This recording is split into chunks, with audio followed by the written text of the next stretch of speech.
या बातमीचे प्रस्तुतकर्ता आहे आंबे क्लिनिकल लॅबोरेटरी। वरुड शहरात अत्याधुनिक मशीनने सुसज्ज लॅब म्हणजेच आंबे क्लिनिकल लॅब। यांचा पत्ता आहे महात्मा फुले नगर, बंदे हॉस्पिटल समोर, वरुड। आपल्यासोबत आहे वर्धा मतदारसंघाचे खासदार अमरबाबू काळे। सर, आपण आज संत्रनगरी वरुड शहरात आले।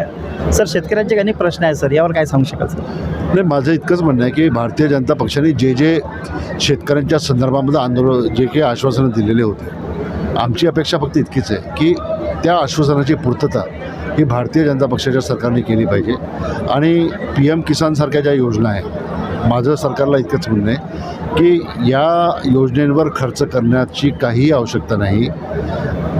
2014च्या पहिले, देशामध्ये सत्तेवर यायच्या पहिले आपण देशातल्या शेतकऱ्यांना एक आश्वासन दिलं होतं की भारतीय जनता पक्षाचं सरकार जर केंद्रामध्ये स्पष्ट बहुमतामध्ये जर सत्तेवर आलं तर या देशातल्या शेतकऱ्यांना त्याच्या शेतमालाला आम्ही उत्पादन खर्चावर आधारित हमीभाव देऊ।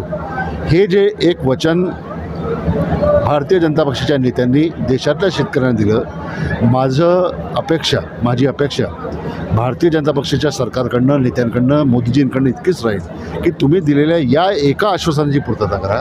आम्हाला ना तुमचा PM किसान पाहिजे, ना आम्हाला कुठली तुमची मदत पाहिजे, फक्त शेतकऱ्याच्या शेतमालाला त्याच्या उत्पादन खर्चावर आधारित हमीभाव, हे जे सर्वात महत्त्वाचं आश्वासन तुम्ही देशातल्या शेतकऱ्यांना दिलं होतं, त्या आश्वासनाची पूर्तता आपण करावी।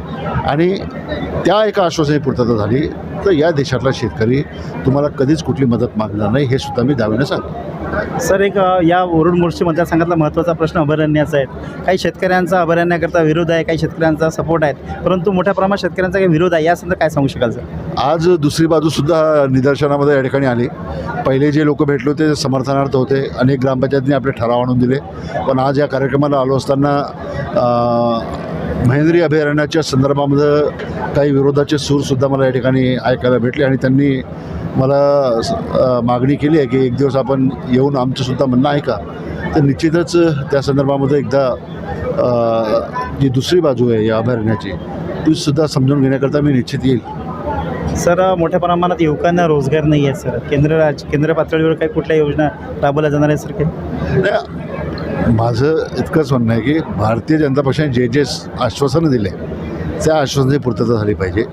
देशातल्या युवकांना 2 करोड रोजगार प्रतिवर्षी आम्ही देऊ, हे भारतीय जनता पक्षाचं आश्वासन देशातल्या युवकांना होतं आणि त्याच्यामुळं अतिशय ताकदीनं सर्व युवकांनी भारतीय जनता पक्षाला मतदान केलं आणि भारतीय जनता पक्ष जे सत्तेवर आलं देशामध्ये, त्याच्यामध्ये या देशातल्या युवकांचं अतिशय मोठं योगदान होतं।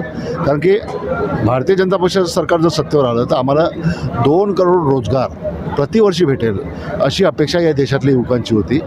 माझी इतकीच अपेक्षा राहील की आता 14 ते 19 झालं, 19 ते 24 झालं, आता 24 ते 26 कंप्लीट झालं, 12 वर्ष तुमचे झाले, अजूनपर्यंत तुमच्या आश्वासनाची पूर्तता झाली नाही। देशातला जो युवक आहे, देशातला जो बेरोजगार युवक आहे, तो तुमच्या आश्वासनाची पूर्तता केव्हा होते याच्यावर लक्ष देऊन बसलेलं आहे। आपल्यासोबत वर्धा मतदारसंघाचे खासदार अमरबाबू काळे यांनी बोलून दाखवलं आहे की शेतकऱ्यांसाठी जे काही प्रश्न जे काही करता येईल ते करण्याचा प्रयत्न करत आहे। सोबतच महेंद्री अभयारण्यासंदर्भात त्यांनी एक बाजू प्रथम ऐकली होती, त्यानंतर आज दुसरी बाजूसुद्धा ऐकली। नेमकं यावर चर्चा होणार आहे। पाहत राहा कॅमेरा निकू बावनीसह प्रवीण साळके, चोळामणी न्यूज पोर्टल।